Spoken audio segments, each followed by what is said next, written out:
warahmatullahi wabarakatuh. Terima kasih atas kesempatan yang diberikan. Untuk mempersingkat waktu, kita langsung masuk saja pada materi, yaitu asesmen.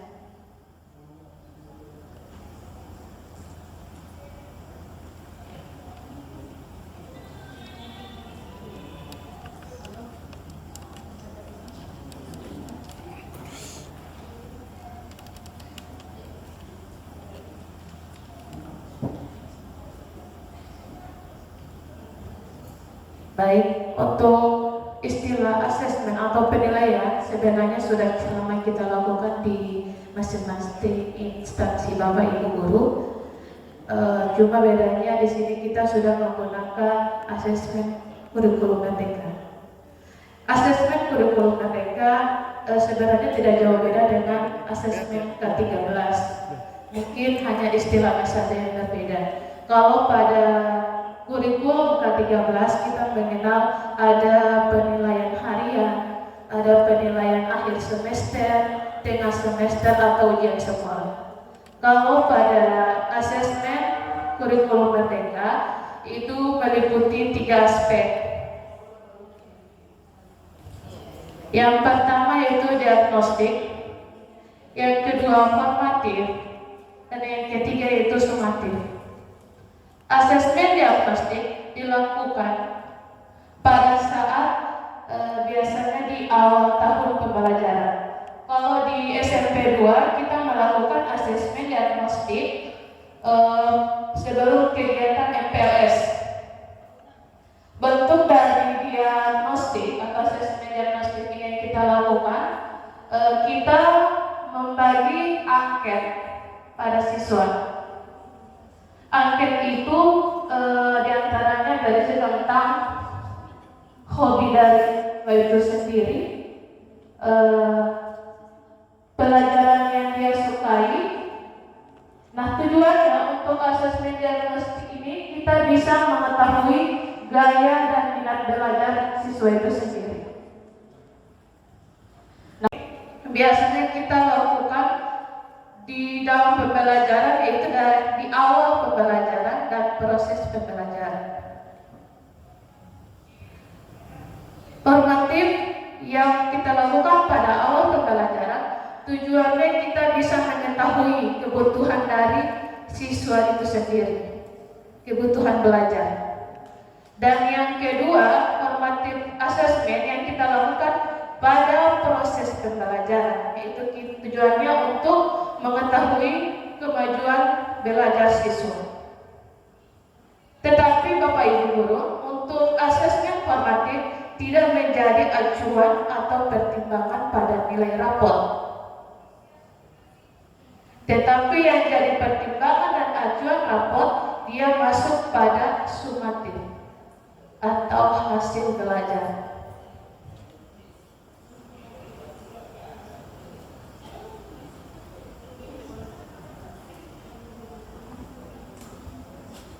Nah, di sini kita bisa lihat perbedaan asesmen formatif dan sumatif. Yang pertama pada segi tujuan. Tujuannya yaitu meningkatkan mutu belajar. Itu untuk formatif. Kalau sumatif itu mengetahui hasil belajar. Itu bisa kita lihat pada segi tujuan. Dan untuk kaitan dengan nilai yang sudah saya singgung tadi, yang mana asesmen formatif tidak sebagai pertimbangan nilai rapor. Dan yang sebagai pertimbangan nilai rapor itu dia masuk pada asesmen sumatif. Oke, lanjut. Untuk asesmen formatif tujuannya ini ada, Bapak Ibu guru bisa lihat di Google, yaitu berdasarkan aturan Permendikbudristek nomor 21 tahun 2022. Itu tujuan asesmen formatif yaitu untuk memperbaiki proses pembelajaran tidak hanya untuk menentukan tingkat kemampuan peserta didik. Jadi di asesmen formatif juga kita bisa memperoleh informasi mengenai kekuatan dan kelemahan pembelajaran yang telah kita lakukan. Jadi untuk asesmen formatif ini tidak menjadi acuan, sekali lagi tidak menjadi acuan Bapak Ibu untuk nilai akhir dari rapor.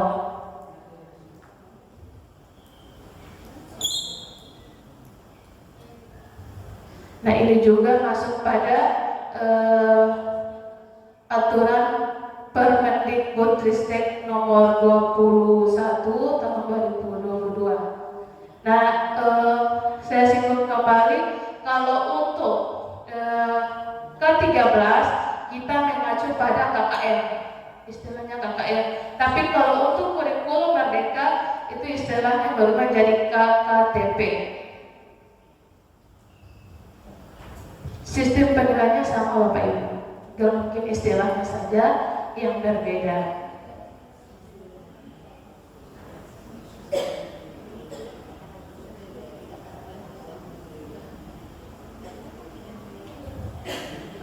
Lanjut untuk teknik asesmen.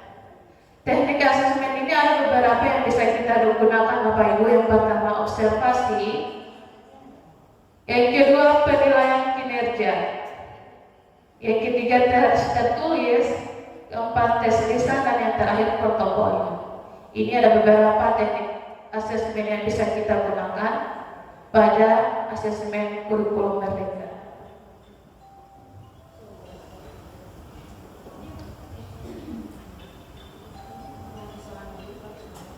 Oke, lanjut. Yang tadi teknik asesmen, sekarang instrumen. Instrumen apa yang bisa kita gunakan dalam kurikulum merdeka? Itu di sini yang pertama dalam bentuk rubrik, yang kedua checklist, yang ketiga catatan anekdotal, dan yang terakhir grafik perkembangan. Jadi kembali lagi kepada Bapak Ibu guru masing-masing, tergantung map yang kami di sekolah itu tergantung kembali lagi ke masing-masing mapel. Jadi guru diberikan kebebasan menggunakan teknik dan instrumen yang digunakan. Baik, hanya itu yang bisa saya sampaikan. Jadi di sini Bapak Ibu, sebelum saya masuk di sesi tanya jawab, saya di sini sebenarnya sama bersama Bapak Ibu guru, karena terus terang saya awalnya itu lama di non formal. Saya masuk ke formal ketika saya terangkat jadi P3K. Jadi masa kerja saya di formal sekitar 1 tahun lebih. Jadi posisi saya di sini masih sama-sama belajar, sama seperti Bapak Ibu guru. Terima kasih. Assalamualaikum warahmatullahi wabarakatuh.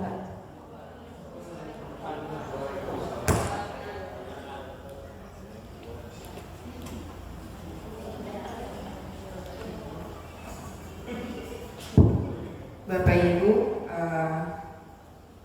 sekarang tanya jawab. Kami beri kesempatan 3 penanya. Disilakan.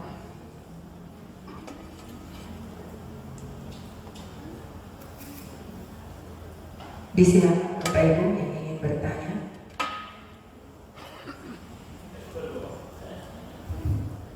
Mohon info mic-nya itu. Mic-nya ada ya? Di bagian belakang. Disilakan.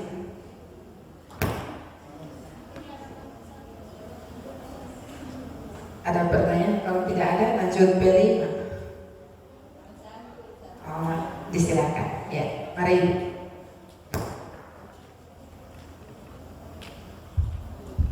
Assalamualaikum warahmatullahi wabarakatuh. Tadi sudah dijelaskan tentang asesmen ya. Asesmen ada 3 jenis, yaitu diagnostik, formatif, dan sumatif. Kalau diagnostik itu di awal pembelajaran ya, atau di awal mereka dari baru masuk. Iya, dari MPLS. Ya. Kemudian yang berikut itu dalam bentuk angket. Angketnya apakah kita pihak sekolah yang menyusun atau memang sudah ada yang baku, atau kita yang mengembangkan di sekolah. asesmen formatif, kalau di K13 kan masih ada penilaian tengah semester, penilaian harian. Apakah di formatif di kurikulum Merdeka masih ada atau bagaimana? Model dari penilaian pada formatif. Demikian Bu, wabillahi taufiq wal hidayah. Wassalamualaikum warahmatullahi wabarakatuh. Langsung dijawab dulu ya. Baik, terima kasih. Saya ulangi pertanyaan dari Ibu. Yang pertama, asesmen diagnostik apa disusun oleh pihak sekolah? Ya. Kalau untuk SMP 2 Batubara, untuk asesmen diagnostik kami menyusun sendiri Bu. Yaitu yang menyangkut hobi dari siswa itu sendiri. Di situ juga termasuk penghasilan orang tua, ada pelajaran yang kurang diminati, yang dia senangi, itu diantaranya isi dari angket yang disusun oleh sekolah.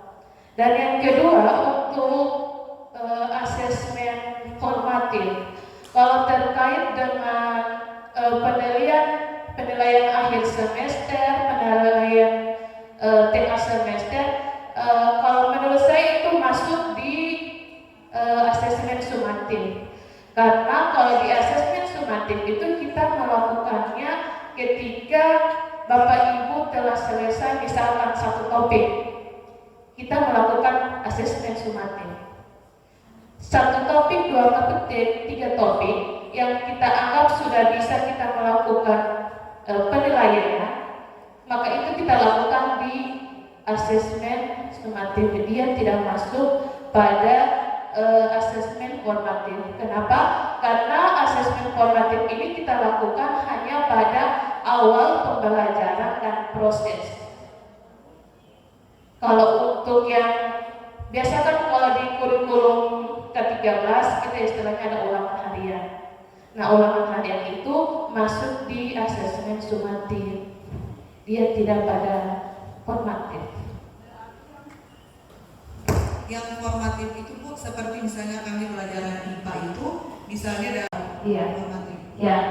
Jadi intinya kalau formatif dia di awal dan proses. Nah, kalau itu untuk mengukur kemampuan siswa dalam praktikum, itu dia masuk pada formatif. Jadi kita kalau untuk mengukur penilaian sumatif itu kita lakukan pada saat akhir topik pembelajaran. Tapi dia tidak bisa dijadikan acuan untuk pada penilaian rapor. Iya. Jadi dia akan jadi, maksudnya kalau di K13 itu kan akan jadi ikut di misalnya penilaian harian, tambah tugas, tambah tengah semester, tambah semester. Jadi akan dijadikan apa nilai-nilai yang kita dapatkan pada proses, pada formatif ini Bu.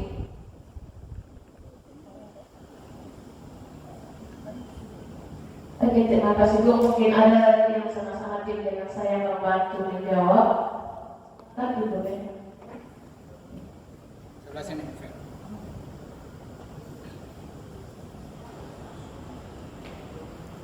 Baik Ibu, terima kasih atas pertanyaannya. Kalau formatif Bu, itu kan menilai proses pembelajaran.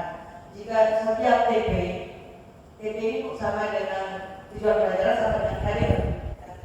Jadi TP1 misalnya tentang IPA, misalnya tentang magnet atau pengukuran. Jadi TP1 itu Ibu mengadakan praktek untuk mengukur.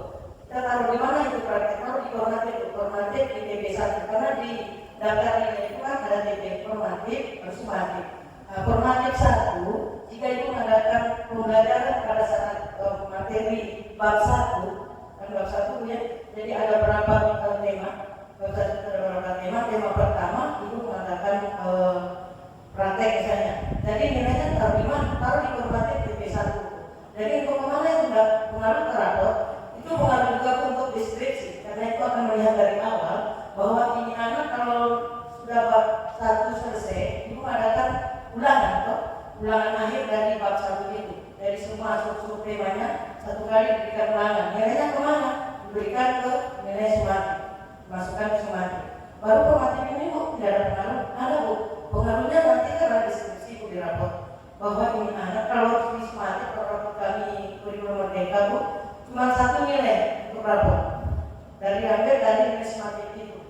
Nah, jadi kalau MIT tidak ada MIT kan karena kelas untuk kurikulum merdeka tidak ada semester. Jadi tidak ada tambah nilai ulangan 1, UH2, UH3 dan sebagainya. Tambah MIT tidak ada. Jadi formatif itulah untuk nilai deskripsi nanti di rapor dan nilai sumatif itulah nilai akhir dari bab 1, bab 2, bab 3. Jadi ada sumatif 1. Kalau kami biasanya guru PKN gitu ya, ada 3 bab. Kalau IPA nggak tahu berapa bab, dia sudah ganti, ada berapa kali. Kalau kami pakai TP berapa TP. Jadi TP kami kalau saya ada PKN Bu ada 3 TP untuk semester ganti. Semester kedua 3. Jadi kalau selesai TP 1 bab 1 maksudnya, jadi masuk kan modul 1 itu. Jadi nilai ulangan untuk bab 1 itu saya masukkan ke sumatif 1. Jadi sumatifnya jadi 3.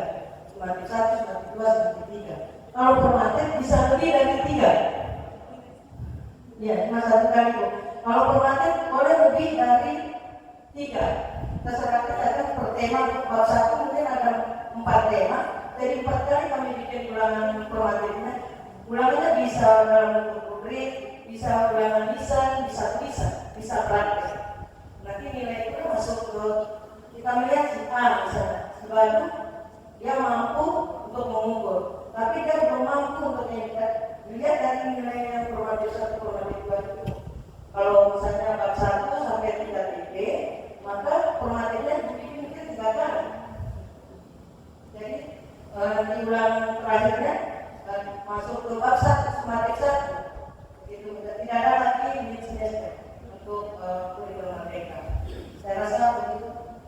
Berarti yang formatif ini hanya untuk mendapatkan deskripsi. Ya, untuk mengetahui anak ini kemampuannya sampai di mana Berarti dari penilaian tidak akan menghasilkan angka, Bu? Tidak. Dia menghasilkan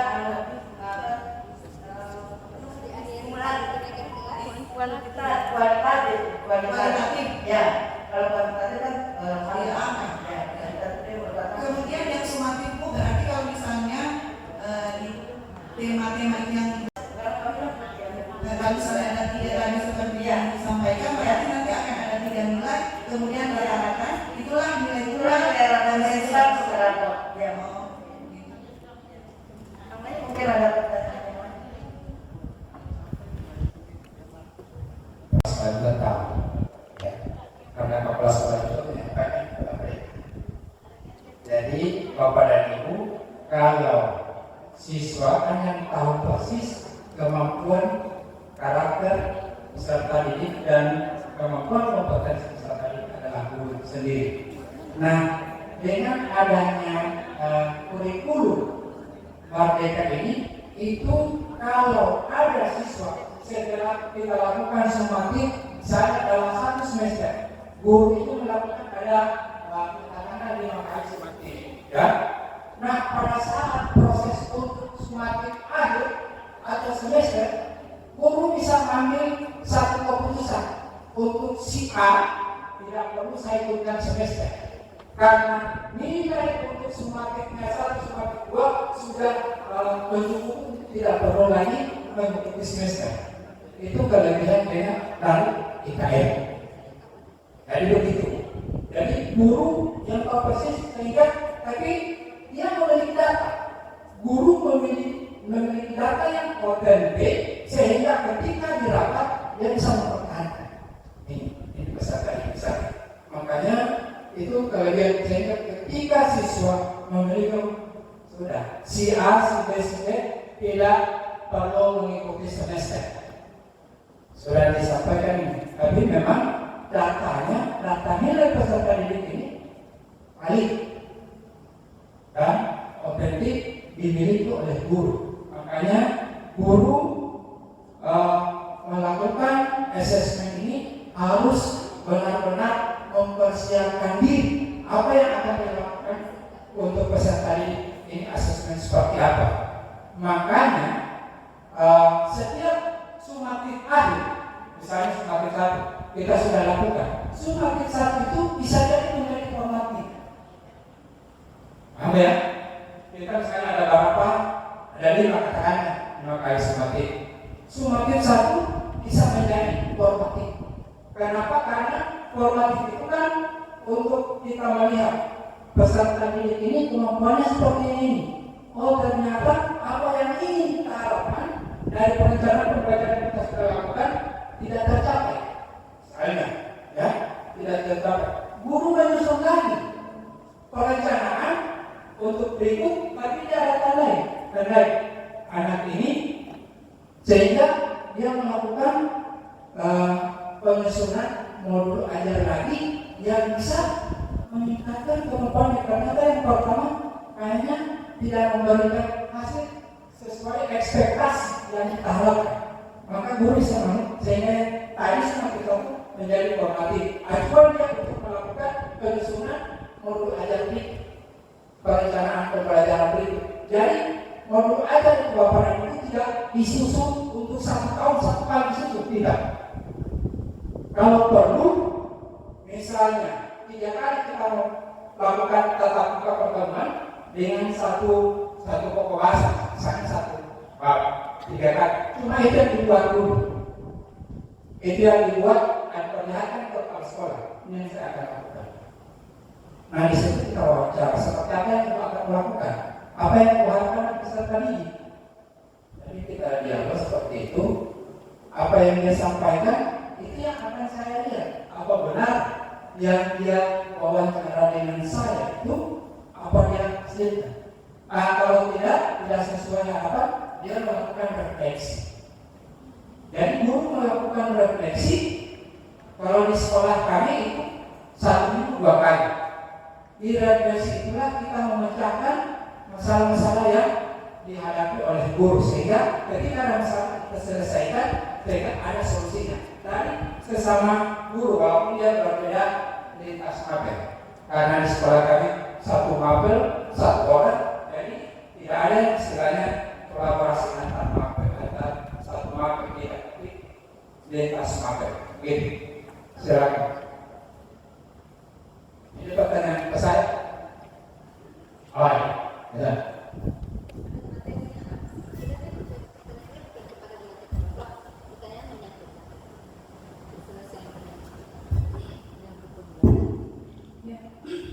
Baik, terima kasih atas kesempatan.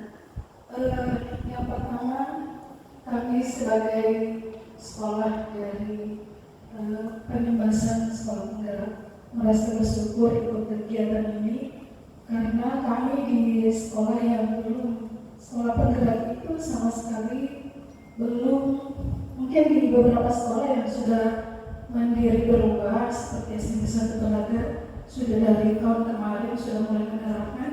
Tetapi seperti di sekolah saya, SMP 71 Mimi, itu kami sama sekali belum menerapkan pembelajaran yang seperti di sekolah penggerak. Jadi ini merupakan hal baru bagi kami, seperti modul ajar, kemudian memang sudah sedikit-sedikit menerapkan, tetapi itu masih berupa pembelajaran secara kita cari sendiri materinya, cari tahu sendiri. Begitu juga apa yang saya dapatkan, apa yang saya tahu, saya berbagi dengan teman-teman. Oleh karena itu, tujuan dari penyembasan ini adalah supaya kami yang bukan sekolah penggerak itu bisa mengetahui bagaimana model dari sekolah penggerak ini dalam melakukan proses pembelajaran sehari-hari. Oleh karena itu, yang pertama Pak, kalau boleh untuk di materi modul ajar tadi itu bisa seperti di materi pertama tadi, kami pulang ke sekolah bukan cuma bawa cerita. Paling tidak berilah kami contoh seperti apa modul ajar, kemudian dan semuanya. Biar cuma contoh, tidak seluruhnya. Kalau ada semuanya lebih bagus. Kemudian juga asesmen. Seperti apa asesmen yang dilaksanakan oleh SMP 2 Batudara? Kami tidak mau pulang cuma bawa cerita juga. seperti apa? Model daftar nilai guru-guru di SMP 2 Batu Daak itu bagaimana? Paling tidak adalah kami contoh seperti itu. Itulah gunanya penindasan ini, karena kami memang bukan sekolah penggerak. Itu. Kemudian yang berikut, hubungannya dengan pembelajaran berdiferensiasi.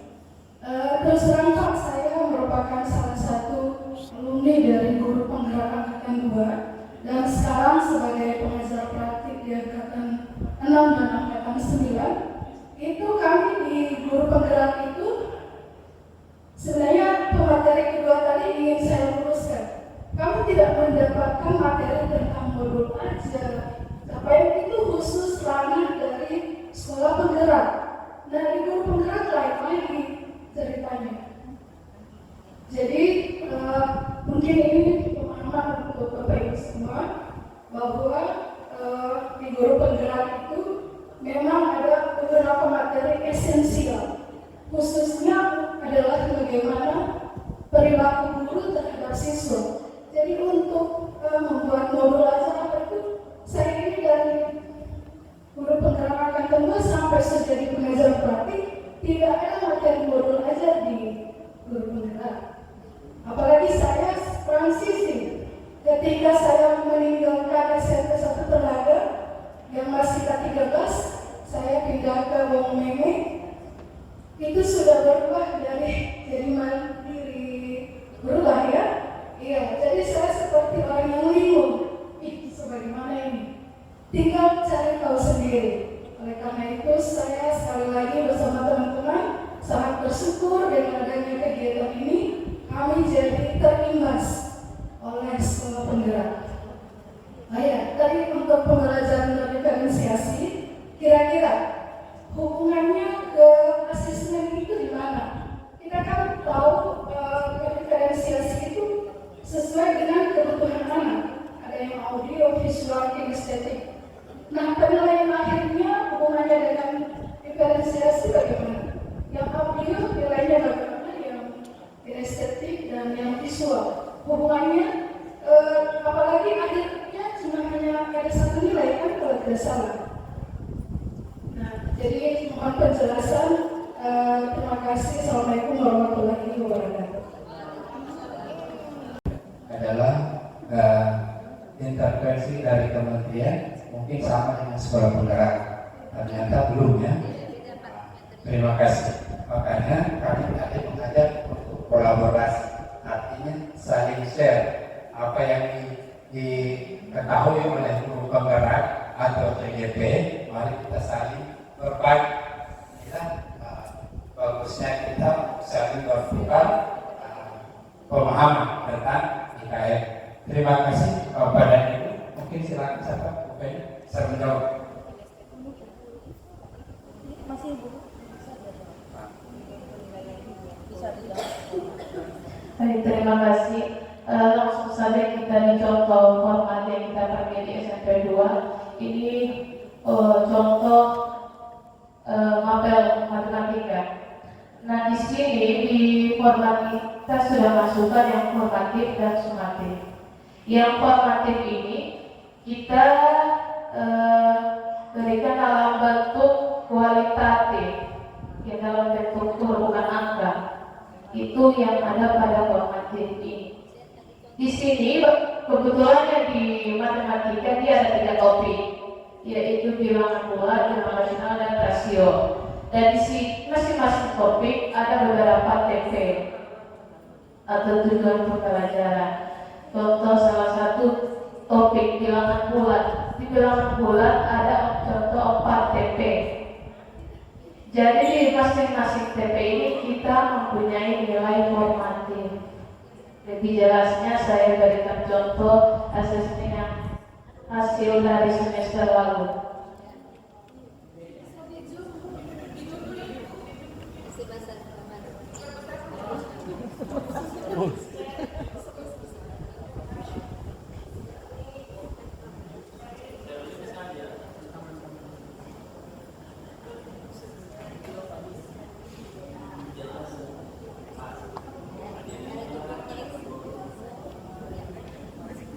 Untuk yang A, B, C, D ini merupakan nilai formatif, yaitu kita lakukan atau kita isi setelah tujuan pembelajaran selesai. Nah, untuk yang tanda merah-merah ini Bapak Ibu, itu merupakan nilai sumatif. Semua tujuan sudah kita laksanakan, sudah kita ajarkan, kemudian kita melakukan ulangan atau ujian, itu masuk pada nilai akhir ini yang tanda merah. Dan itu bukan formatif tapi sumatif. Ia dalam bentuk angka.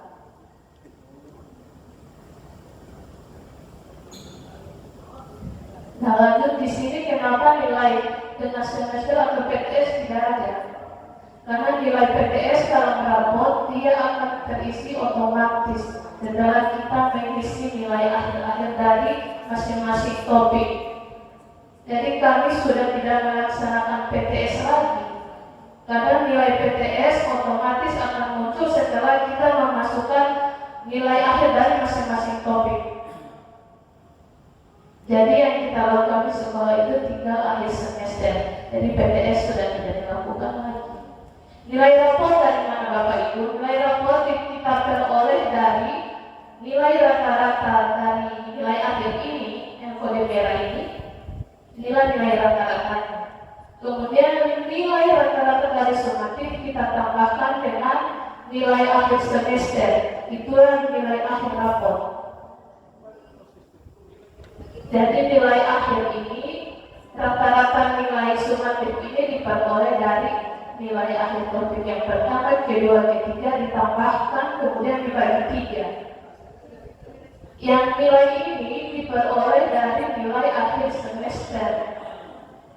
Nilai rapor diperoleh dari nilai akhir yang ini, yang rata-rata dari ditambahkan dengan akhir semester, itulah nilai rapor yang kita bagi 2. Jadi nilai sumatif yang dari hasil rata-rata yang ketiga ini ditambahkan dengan akhir semester lalu dibagi 2. Itulah nilai rapor. Jadi keuntungan kita di kurikulum Merdeka ini kita sudah tidak melaksanakan namanya PTS dengan semester, karena otomatis nilainya akan muncul setelah kita mengisi dari nilai-nilai sumatif, nilai akhir dari topik yang kita ajarkan. Jadi tidak perlu kita memasukkan nilai PTS.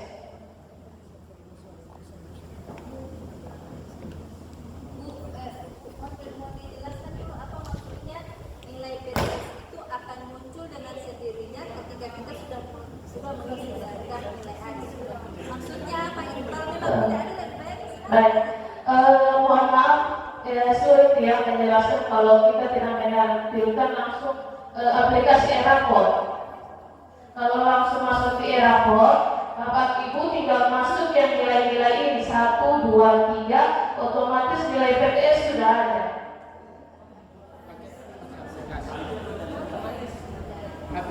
Itu yang mohon maaf Pak, saya tidak bisa tampilkan langsung karena saya tidak sempat aplikasi rapor.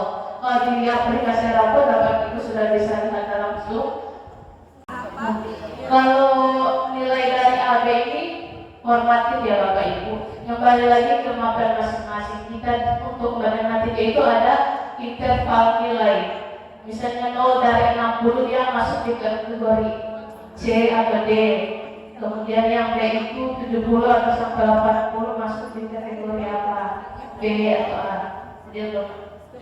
Jadi kembali lagi kepada Bapak Ibu guru, kita untuk pada kuliah ini diberi kebebasan terserah kepada Bapak Ibu menentukan interval, tapi berdasarkan kemampuan peserta didik di sekolah masing-masing.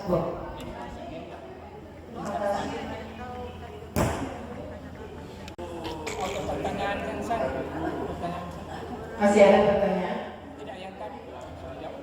Ada. Untuk ibu yang tadi bisa saya tambahkan sedikit ya. Kalau di rapor itu sebelah kirinya menu ada PTS. Ya, mungkin ibu bisa lihat sendiri. Setelah semua terisi, ikuti PTS itu lebih otomatis Bu. Iya. Bukan sistem itu ya. Ya, ya. Tadi yang bertanya tentang audio, kemudian kinestetik, ya. Bagaimana memberi nilai dan bagaimana hubungannya?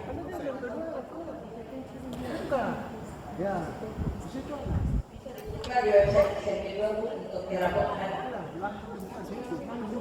Boleh buka website SMP2 dan langsung bisa lihat rapor. Tidak, ditampilkan saja di situ. Pak Ibu, karena sekarang kan kita belum memasukkan nilainya, jadi di sini belum bisa ada tampilan. Ya, jadi susahnya itu. Jadi kalau kita cuma bicara begitu sampai kita praktekkan langsung memang sulit. Ya. Ini masuk semester berapa? Baru bilang jadi semester ini. Oh ya. Kalau semester itu ketemu semester ganti. Jangan ganti sulit.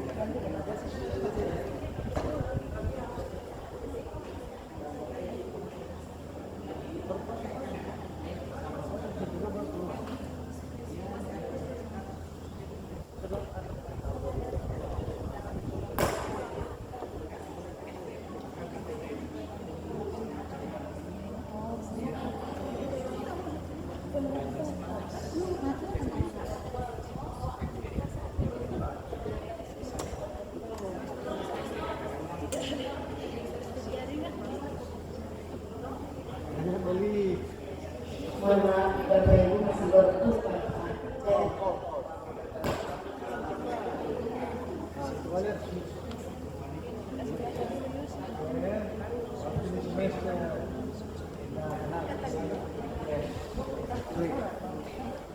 Bisa dilihat yang lalu.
Iya, yang berguna. Itu terpisah. Halo, ini juga kesulitannya Ibu. Kalau sudah selesai semesternya, dilakukan kembali, harusnya tidak boleh. Ya, tapi insya Allah semua Bapak dan Ibu bisa. Sudah ditutup di sini.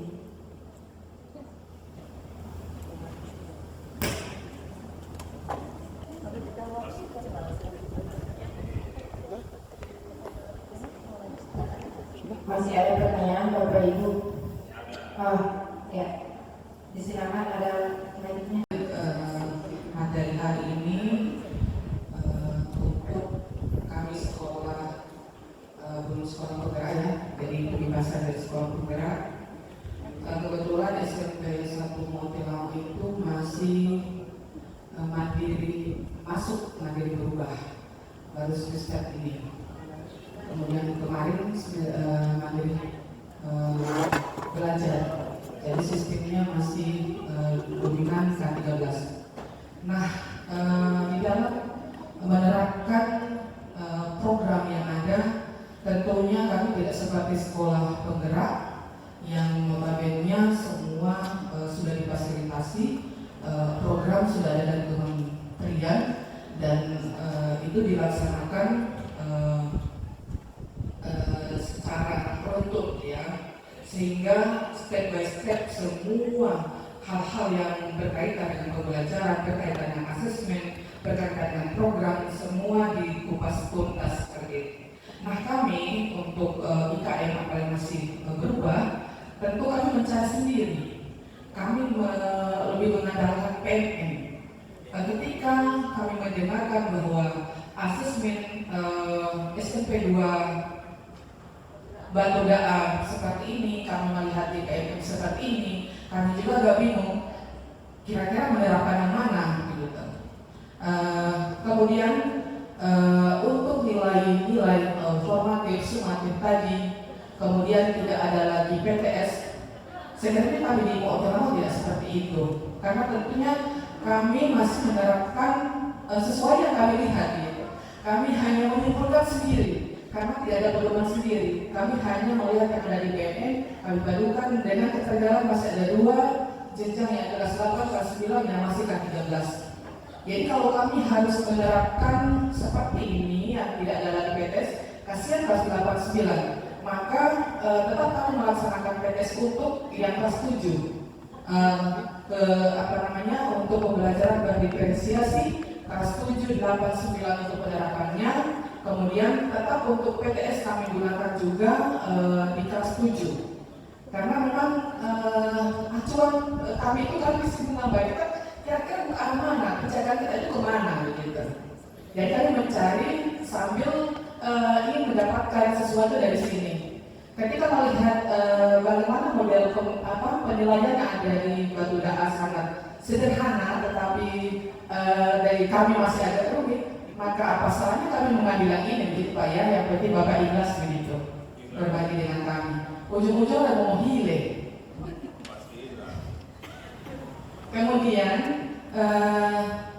untuk rapor, karena kembali lagi terkendala bahwa masih kan 13, kemudian kurikulum merdeka. Jadi kami ini seolah-olah mau bagaimana ya melaksanakannya. Kan 13, kemudian sangat sulit harus memilih. Jadi kedua-duanya bagaimana kami rangkul kedua-duanya. Sehingga raportnya pun kalau ini sudah terlihat sudah terbaru. Kami masih menggunakan yang lama.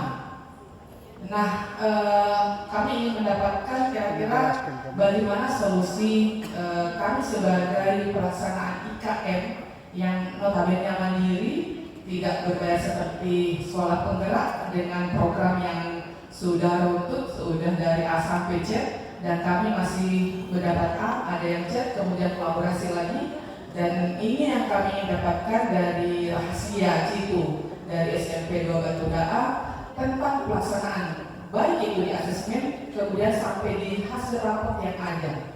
Sehingga kami ingin sekali belajar raport terbarunya, karena kami masih menggunakan yang lama.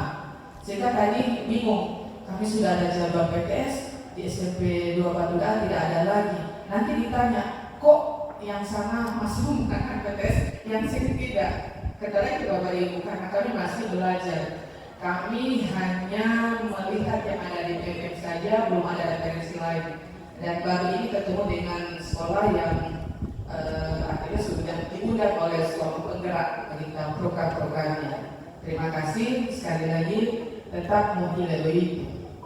Demikian Pak. Ya, terima kasih sebelum saya ke materi Bapak dan Ibu, mungkin saya bisa menambahkan sedikit ya. Jadi untuk Bapak dan Ibu yang belum sekolah penggerak ya, artinya masih mandiri, berubah dan mandiri belajar, dan kita semua sudah memiliki akun ID belajar ya. Semua bisa mengakses di PNN. Jadi yang mandiri belajar bisa mengakses dan belajar di situ, baru menerapkan. Tapi kalau mau diterapkan, yang diterapkan itu cuma kelas 7, kelas 8, 9 tetap kan 13. Jadi jangan terapkan kelas baru ditetapkan SK-nya mandiri berubah kelas 5 kali kelas 8 tidak begitu. Kami saja sekolah penggerak tahun pertama cuma kelas 7. Jadi 8, 9 tetap K13. Nah, kami masuk tahun kedua, jadi yang kita menggunakan IKM itu kelas 7 dan 8. Kelas 9 masih tetap kurikulum K13. Sehingga insya Allah masih tahun ketiga kelas 8 yang hari ini naik ke kelas 9, maka dia terus membawa IKM ini. Jadi perlahan-lahan K13 itu tidak langsung pindah ke begitu saja. Jadi tetap step by step seperti yang Ibu katakan tadi. Jadi seperti itu. Kemudian ketika kita ingin mempelajari supaya tidak kesasar, apa yang ada di IKM, ingat, selalu kita mengacu pada panduan.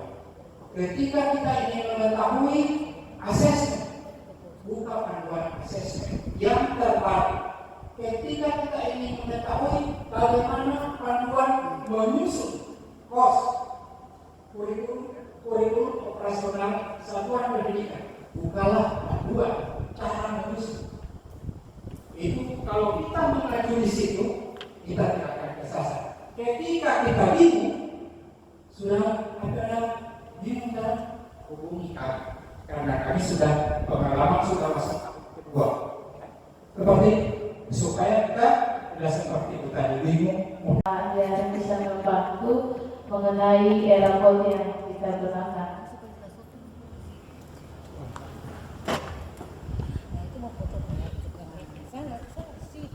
Terima kasih. Assalamualaikum warahmatullahi wabarakatuh. Ibu-ibu, bapak-bapak yang masih setia bicara ini.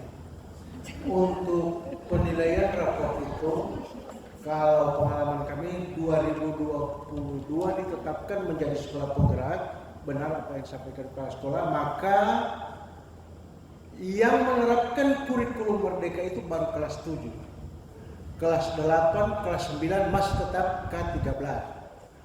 Baru DP penilaian tinggal kurikulum merdeka K13 ada 2 rapor.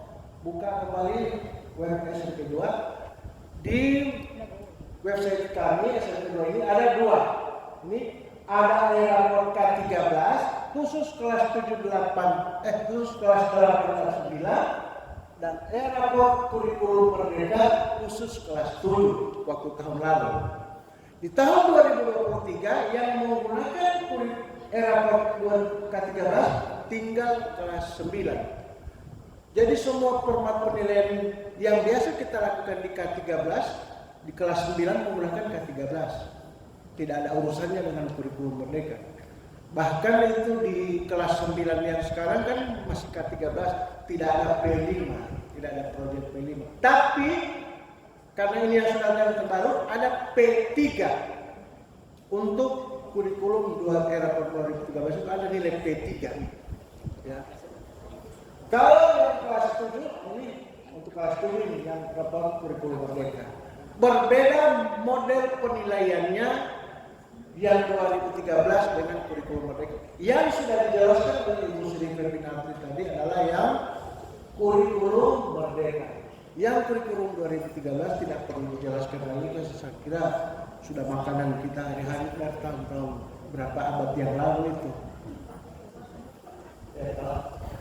Jadi yang dijelaskan itu tinggal kurikulum merdeka. Kenapa? Karena yang hadir di tempat ini adalah yang belum menerapkan kurikulum merdeka secara penuh, masih setengah-setengah. Itu yang diperlukan dalam proses penilaian. Bagaimana proses penilaian di kurikulum merdeka? Yang jadi perdebatan tadi termasuk ada pertanyaan, bagaimana otomatis tidak ada lagi mid semester PTS? Memang begitu. Di kurikulum merdeka tidak ada lagi mid semester. Hanya ulangan harian 1, 2, 3, 4 dan seterusnya. Begitu kita sudah isi nilai harian 1, 2, 3, nilai semester 3 mau tampil miloh hilal. Muncul secara otomatis. Dari mana itu? Tahu sama sistem. Sistem sendiri yang membuat adalah Kementerian Pendidikan. Memang sudah dibuatkan rumus dan kita tidak bisa utak-atik. Begitu kita taruh nilai harian 1, 2, 3, 4, 5, 50. Mungkin nilai mid semesternya keluarnya 50. Jadi yang kita isi tinggal nilai semester, nilai rapor keluar sendiri. Ya, seperti rapor ya. Itu di kurikulum merdeka. Kalau di kurikulum 2013 sama dengan pada umumnya. Jadi tidak perlu saya mau perjelas bagaimana 2013. Nah untuk rapor ini, rapor ini kita sudah nempel di website, jadi guru-guru bisa mengaksesnya dari rumah. Tapi barangkali itu cuma sekedar memperjelas saja karena kebetulan saya operatornya, saya bertanggung jawab di sini. Kebetulan kali dibuka, raportnya sudah tidak ada lagi yang semester genap karena sudah terkirim ke Landik, sudah diblokir lagi. Begitu. Ya. Menanggapi yang Bapak sampaikan perihal sistem, gimana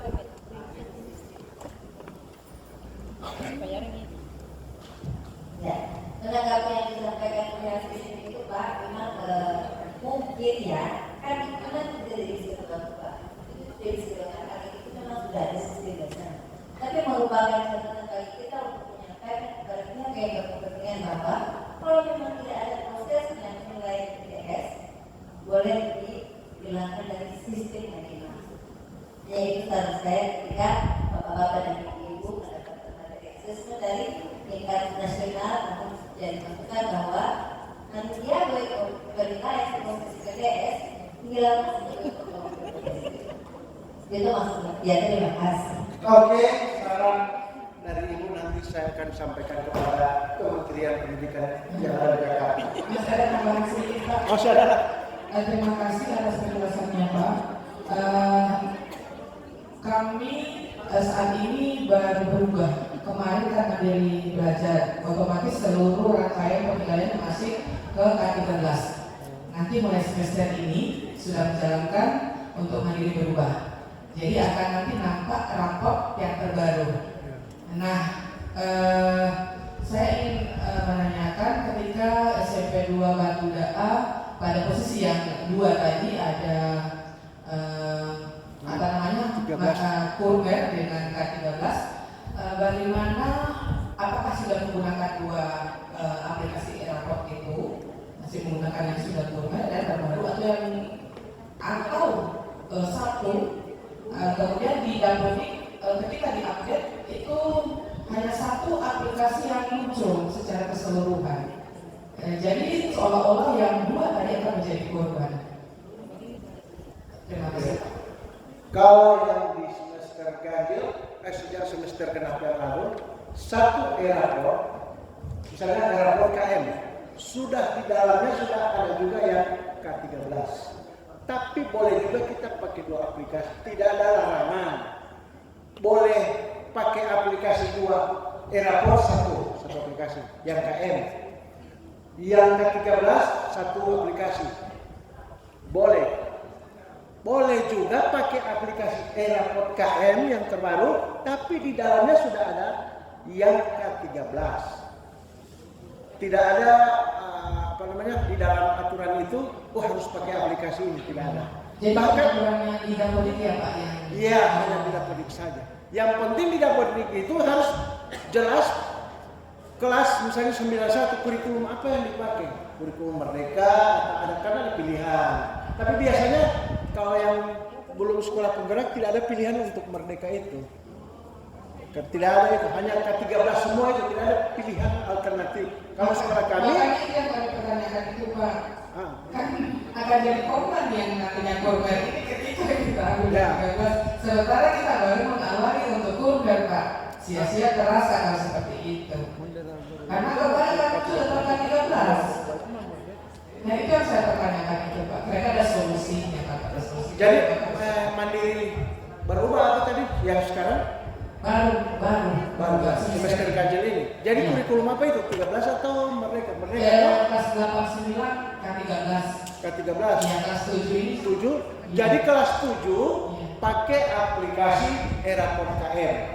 E-raport KM ini ada 2. Ya, ada yang dari Kemdikbud, ada yang satu dari IGD Pasik Nyoman itu, ada 2. Sama, tidak ada bedanya.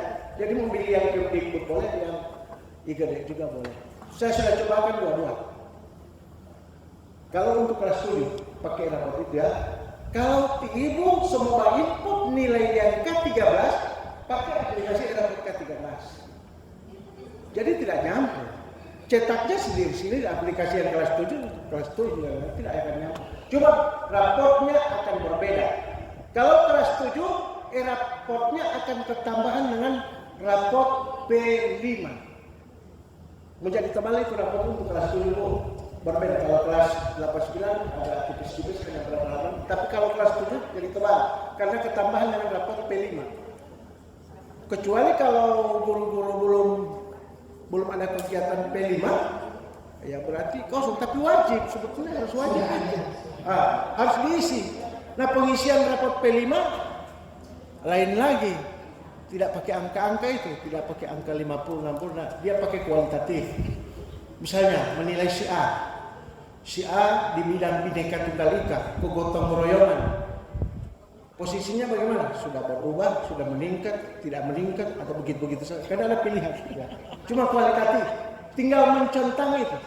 Gampang sekali mengisi kalau rapor P5 biasa kalau spekulasi mata TA, oh sudah TETO, TB, oh TETO. Rapor P5 itu gampang, jangan terlalu banyak dipikir-pikir itu. Aplikasinya ada banyak itu Pak ya? Apa itu? Aplikasi yang P5 itu rapornya sudah nempel di rapor KF itu, sudah di situ semua. tidak aplikasi yang Pak sampaikan tadi, berbayar itu Pak. Berbayar. Yang mana rapor? Yang kelas 7. Tidak berbayar, gratis ini. Yang Kemdikbud gratis, yang IGD juga gratis dua-dua. Tidak. Cuma kalau mau di online kan begini, nah itu tidak gratis. Kalau ini guru-guru di rumah-rumah bisa mengakses ini, bahkan orang tua siswa bisa melihat nilainya. Nah itu tidak berbayar itu. Oke. Makasih.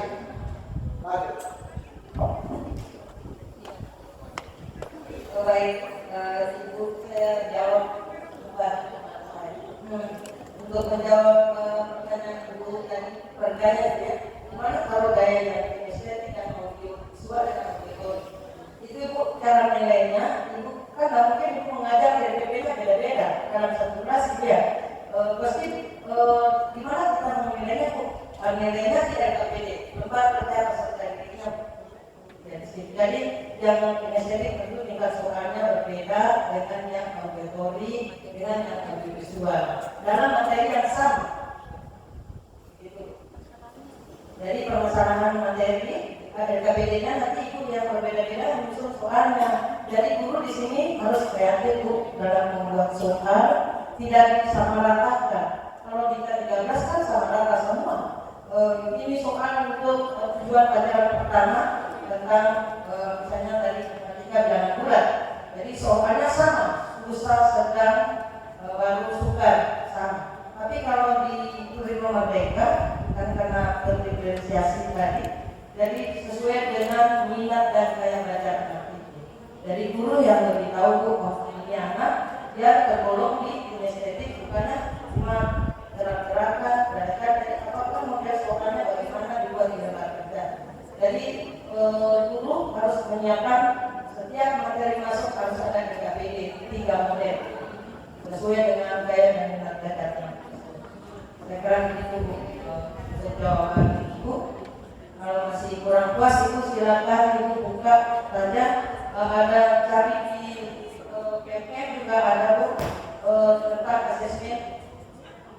Tentang asesmen ada di situ.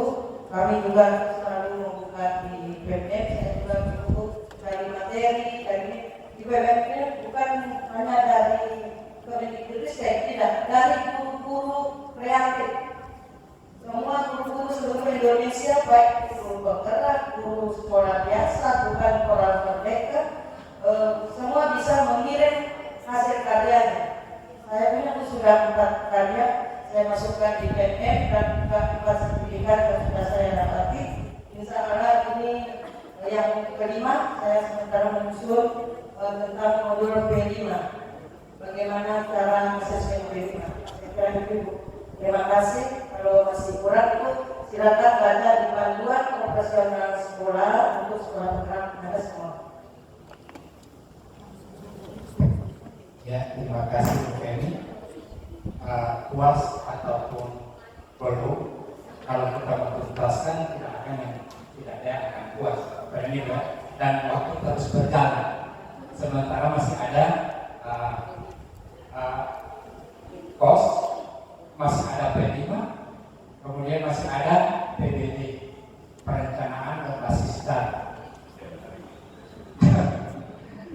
lainnya itu mungkin kami yang menyampaikan garis-garis besarnya, tapi Bapak dan Ibu ketika penasaran ingat lagi yang saya bilang, silakan bergabung di guru berbagi.